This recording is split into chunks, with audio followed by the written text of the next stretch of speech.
Hello नमस्कार दोस्तों। आज से हम शुरू कर रहे हैं आर एस अग्रवाल सर का नवीन अंकगणित। आज इसका देखेंगे हम पहला अध्याय और सभी चैप्टर का पहले हम थ्योरी देखते चलेंगे और फिर चैप्टर में जो भी प्रश्न है उस प्रश्न को बेसिक कंसेप्ट और ट्रिक दोनों के साथ बनाते चलेंगे। और एक बात और ध्यान रखिएगा कि ये किताब आप सभी के किसी भी वनडे एग्जाम के लिए अति महत्वपूर्ण है, इसलिए प्रत्येक वीडियो को अंत तक जरूर देखें। सबसे पहले देखेंगे विभक्ति का नियम, या इसी को हम कहते हैं विभाजिता का नियम। दो से विभक्ति का नियम पहले देखेंगे। ये दो से कौन कौन संख्या में हम जानेंगे कि इस संख्या में भाग लग जाएगा। जैसे देखेंगे कि यदि किसी संख्या का इकाई 2, 4, 6, 8 या 0 में से कोई हो, वह संख्या 2 से पूर्णतः विभक्त होगी। यानी कहने का मतलब है कि जैसे हम 2, 4, 6, 8, 1, 5, 3, 2 कोई संख्या लिख दिया, अंत में हम सिर्फ देखेंगे, यानी इकाई का अंक सिर्फ देखेंगे। इकाई का अंक 2 है, इसका मतलब वो संख्या कितना भी बड़ा क्यों ना हो 2 से विभाजित होगा। सीधे हमको पहचान जाना है। जैसे 1, 5, 4, 0 दे दिया, अंक इकाई का अंक देखेंगे और जैसे ही देखेंगे कि शून्य है, क्योंकि यहाँ पर शून्य है तो समझ जाएंगे कि ये 2 से विभाज्य है। उसी तरह इकाई का अंक 4 हो, 6 हो, 8 हो, कोई भी हो, जैसे 2, 5, 3, 4, 6, 8 इतना बड़ा संख्या लिख लिए, उसके बाद भी हम सिर्फ इकाई के अंक को देखेंगे। ये इकाई का अंक क्या इस सभी में से कोई है कि नहीं। यदि इस सब में से कोई इकाई के अंक में है तो ये संख्या 2 से पूरा विभाजित होगा। अब देखेंगे 3 से विभक्ति का नियम कि यदि किसी संख्या के सभी अंकों का योग 3 से पूर्णतया विभक्त हो जाए तो वह संख्या 3 से पूर्णतया विभक्त होगी। जैसे में हम देखेंगे कि जैसे 2 है, 1 है, 3 है, 5 है, 4 है, इस संख्या के अंक का योग देखेंगे। ये संख्या के अंक का योग कितना है।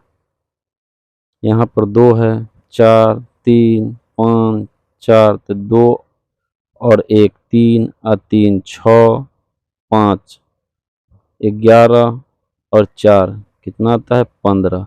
यानी इस संख्या के अंक का योग आया 15 और ये 15 3 से पूरा विभाजित होता है, इसलिए हम कहेंगे कि ये संख्या 3 से पूरा विभाजित होगा। उसी तरह फिर देखेंगे कि जैसे यहाँ दिया हुआ है 7, 5, 6, 8, 4। अब इसको देखेंगे, इस संख्या को जोड़कर देखेंगे 7, 5 कितना होता है 12, 12, 6, 18, 18, 8, 26 और 26, 4, 30। और यहाँ देखते हैं कि 30 जो आया, ये 30 भी 3 से पूरा विभाज्य हो रहा है, इसलिए हम कहेंगे कि ये संख्या 30 से पूरा विभक्त है, यानी विभाज्य है। अब चलेंगे आगे। कहता है 9 से विभक्ति का नियम। यदि किसी संख्या के सभी अंकों का योग 9 से पूर्णतया विभक्त हो जाए तो वह संख्या 9 से पूर्णतया विभक्त होगी। यानी कहने का मतलब है कि जिस तरह से हम 3 वाले को देखें कि 3 वाला को अंकों का योग यानी 3 से विभक्त करने पर संख्या के अंकों का योग में यदि 3 से भाग लग जाता है तो हम कहते हैं कि उस संख्या में 3 से भाग लग जाएगा पूरा। तो उसी तरह 9 से भी देखते हैं, जैसे 7 है, 5, 4, 6, 2, 3 ये संख्या ले लिए हमने। इसको भी जोड़ करके देखिए 7 5 12, 12 4 16, 16 6 22 2 24 और 3 27। अब देखेंगे कि ये 27 में 9 से भाग लगता है कि नहीं। तो 27 में 9 से यदि भाग देते हैं तो 3 बेर में भाग लग जाता है, 3 बार में लगता है। इसका मतलब 27 9 से पूर्णतः विभाज्य है, इसलिए ये संख्या भी 9 से पूर्णतः विभाज्य होगा। हमें क्या करना है, सिर्फ अंकों का योग कर लेना है और अंक के योग जितना आएगा उसमें देखना है कि 9 से भाग लग रहा है कि नहीं। यदि लग गया, पूरा पूरा भाग लग गया, तो वो संख्या में भी पूरा पूरा भाग लग जाएगा। अब चलिए चलते हैं आगे की तरफ। कहता है 5 से विभक्ति का नियम। तो 5 से विभक्ति का नियम एकदम आसान है और ये सब के सब आसान है। सिर्फ आप एक बार पूरा पूरा वीडियो को देख लीजिए, सब के सब आपको आसान हो जाएगा।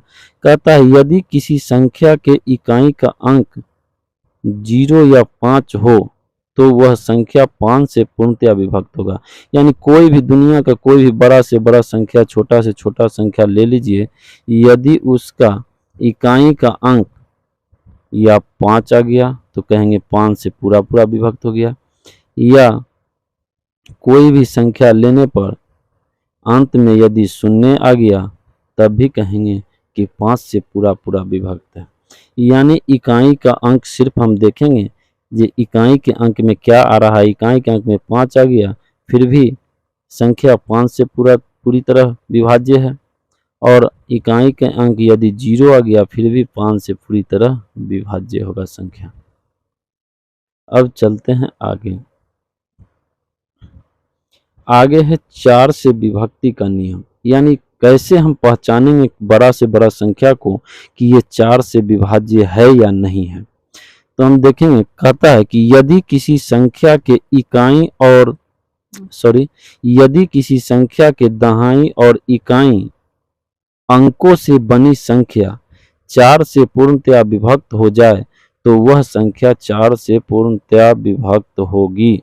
यानी कहने का मतलब ये है कि 2 4 6 3 2 5 2 4 हम इतना बड़ा संख्या है, इसमें हम सिर्फ अंतिम 2 अंक को देखेंगे, यानी दहाई को और इकाई को, दहाई और इकाई, और इस दोनों अंकों से बनी संख्या को देखेंगे कि ये 4 से पूर्णतः विभाज्य है या नहीं। यदि ये 4 से पूर्णतः विभाज्य है तो वो संख्या, ये पूरी संख्या 4 से पूर्णतः विभाज्य होगा, और नहीं है तो विभाज्य नहीं होगा। तो यहाँ देख रहे हैं 24, यानी 24 में यदि हम 4 से भाग देते हैं तो ये 6 बार में पूरी भाग लग जाती है। इसका मतलब है कि ये पूरा संख्या भी 4 से पूर्णतः विभाज्य होगी। जैसे 2 4, अब यहाँ पर भी देखेंगे इतना बड़ा संख्या है, सिर्फ हमें क्या देखना है, तो दहाई और इकाई के अंक से जो संख्या बन रहा है यही संख्या को देखना है जो 4 से पूरा पूरा विभाज्य है कि नहीं। यदि ये दोनों 4 से पूरा पूरा विभाज्य होगा तो इसका मतलब है कि ये पूरी संख्या 4 से पूर्णतः विभाज्य होगा। तो यहाँ पर हम देखते हैं 84 है, इसमें यदि 4 से भाग देते हैं तो 21 चौके 84 होता है, यानी 21 बार में लग जाता है। इसका मतलब ये पूरा संख्या 4 से पूर्णतः विभाज्य होगा।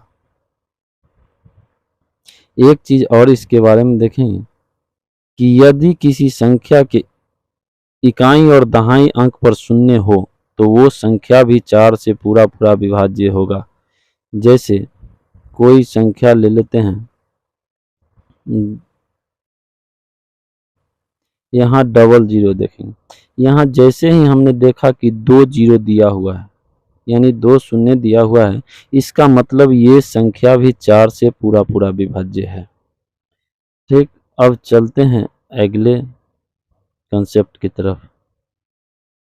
अब देखेंगे 8 से विभाज्यता का नियम।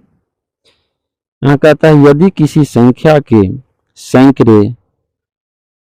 सैकड़े दहाई और इकाई के अंक से बनी संख्या 8 से पूर्णतया विभक्त हो जाए तो वह संख्या 8 से पूर्णतया विभक्त होगी। यानी किसी भी संख्या को ले लेते हैं, 2, 4, 6, 3, 5, 4, 1, 6, यानी कोई संख्या को ले लेते हैं। इसमें हम देखेंगे सिर्फ सैकड़ा, दहाई और इकाई, इस 3 अंकों से बनी संख्या को हमें देखना है ये 8 से पूरा विभाज्य है कि नहीं। तो यहाँ 8 से हम विभाज्य करके देखते हैं। तो यहाँ 8 पच्चे होता है 40, शेष 1 आया, फिर इस पर 6 आया, 8 दूना होता है 16। यानी जब ये पूरा विभाज्य हो गया, इसका मतलब है कि ये पूरी संख्या 8 से पूर्णतः विभाज्य होगी। यानी इसमें सिर्फ हमें अंतिम 3 अंक देखना है। 3 अंक से जो भी संख्या बना हुआ है, उस संख्या में यदि 8 से पूरा भाग लग रहा है, तो हम कहेंगे कि ये संख्या 8 से पूर्णतः विभाज्य है। अब हम देखेंगे 11 से विभक्ति का नियम। कहता है कोई दी गई संख्या 11 से तभी विभक्त होगी जबकि इकाई से बाईं ओर चलने पर सम स्थानों के अंकों के योग तथा विषम स्थानों के अंकों के योग का अंतर 0 अथवा 11 से या तो 0 हो या 11 से पूर्णतया विभक्त हो। तो यहाँ हम देखेंगे, जैसे हम संख्या लेते हैं 8, 0, 1, 6, 4, 5, 9, 1, इतना बड़ा संख्या हमने ले लिया। अब देखते हैं कि ये 11 से विभक्त है कि नहीं। तो यहाँ 1 और 5, 6, 0, यानी इसको जोड़ देंगे, 0 + 6 + 5 + 1, इसको जोड़ते हैं 6, 5, 11 और 1 12 होता है। दूसरा 9 को 4 को 1 को 8 को जोड़ेंगे, यानी 9 + 4 + 1 + 8, इसको जोड़ेंगे तो 8 × 1 = 9 और 9 × 18 = 4 = 22। अब देखेंगे 22 और 12 का जो अंतर होता है ये आता है 10। यानी ये 9 तो शून्य आया और न ही ये 11 से पूर्णतया विभक्त है। इसका मतलब ये संख्या 11 से पूर्णतः विभक्त नहीं होगी। कहेंगे ये संख्या 11 से पूर्णतः विभक्त नहीं होगी। अब देखेंगे तो विभक्त कब हम जानेंगे होगा, उसके बारे में देखते हैं। तो अब देखते हैं दूसरी संख्या लेकर। जैसे यहाँ है 2, 3, 9, 6, 9, 7, 0, 6, 9। अब इस संख्या को देखते हैं, एक एक अंक छोड़कर चलेंगे। 9 और 0 के लिए, फिर 9 लिए, फिर 3 लिए।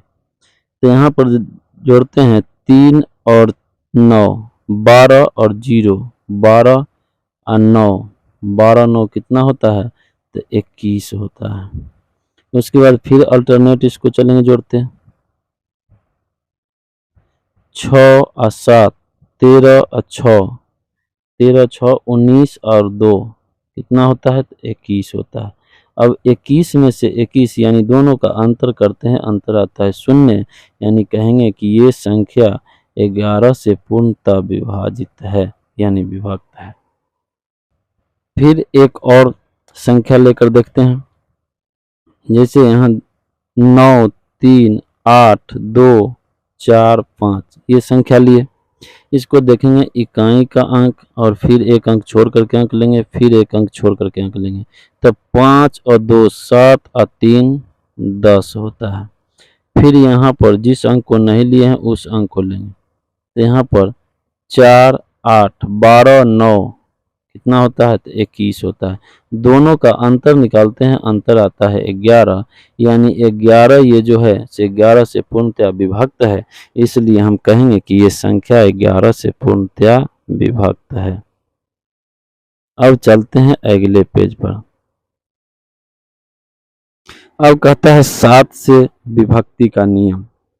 कैसे हम जानेंगे कि कोई संख्या 7 से विभाज्य है या नहीं? तो यहाँ कहता है कि यदि इकाई अंक को छोड़कर शेष बची संख्या में से इकाई अंक का 2 गुना घटा देने के बाद बची संख्या 7 से विभक्त हो तो दी गई संख्या 7 से विभक्त हो जाएगी। यानी जैसे दिया हुआ है 8 8 2 882 है। इसमें से कहता है इकाई अंक को छोड़ देने के लिए, इसको छोड़ दीजिए और ये लीजिए कितना है 88 है। इसमें से इकाई अंक का 2 गुना घटा दीजिए, यानी इकाई अंक कितना है 2 है, इसका 2 गुना आप घटा दीजिए तो 2 दूना 4 घट गया। 4 घटने के बाद बचता है कितना 84 बचता है। ठीक 84 बचा। अब देखिए क्या ये 84 7 से विभाज्य है? तो लगाते हैं तो 12 बार में लगता है, 7 से 12 बार में लग गया। इसका मतलब ये 7 से विभाज्य है तो ये संख्या भी 7 से विभाज्य होगा। कुछ और उदाहरण के द्वारा समझते हैं। 6 6 3 इस संख्या को देखेंगे, यहाँ पर क्या बोले इकाई अंक को छोड़ दीजिए और लीजिए इकाई अंक के बाद वाला अंक यानी 66। अब इसमें से क्या घटाना है तो इकाई अंक के 2 गुना को घटाना है, यानी 3 के 2 गुना को घटाना है। कितना हो जाएगा तो ये 66 में से 3 दूना 6 घट जाएगा तो बचेगा 60।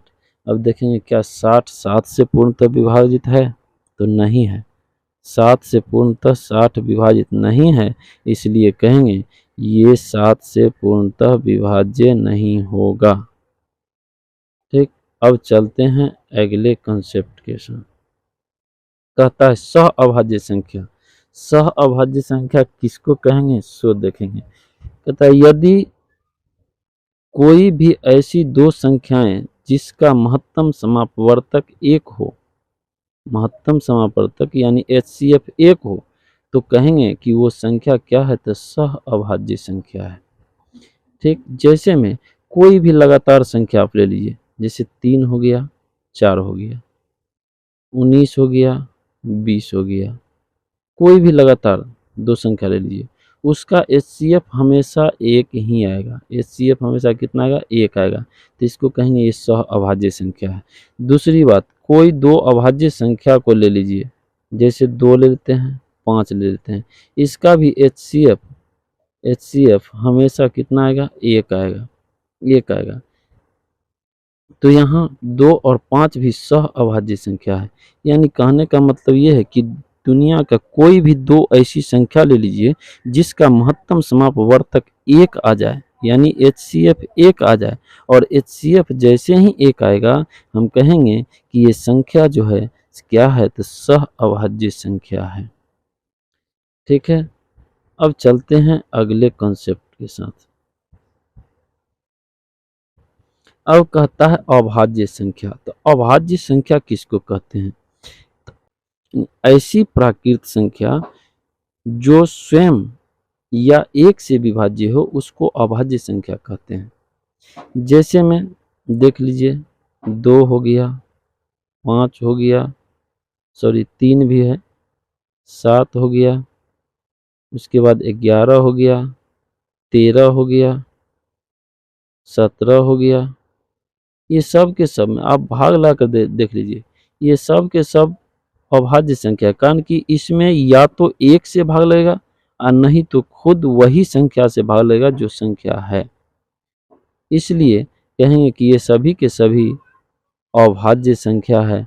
और एक बात और ध्यान दीजिएगा कि ये 2 जो है 2 ये सम अभाज्य संख्या है और एकमात्र सम अभाज्य संख्या है। ठीक आपको सबसे छोटी अभाज्य संख्या पूछेगा कौन है तो फिर भी आप कहिएगा जी 2 सबसे छोटी अभाज्य संख्या है। आज बस इतना ही, फिर मिलेंगे अगले कॉन्सेप्ट के साथ जो कि आपके एग्जाम के दृष्टिकोण से अति महत्वपूर्ण होगा।